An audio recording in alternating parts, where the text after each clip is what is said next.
In the sunlit park, Benny the barista and Nova the mischief maker roll in with a cart of mystery snacks that never taste the same twice.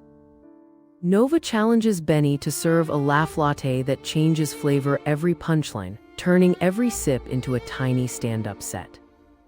A rival street magician sneaks in, but the tricks backfire in hilarious ways, ending with confetti raining from a sneeze. The crowd votes with silly applause meters, revealing that the real flavor is the laughter they share together. As sunset paints the square, Benny proclaims the show a weekly joy for all.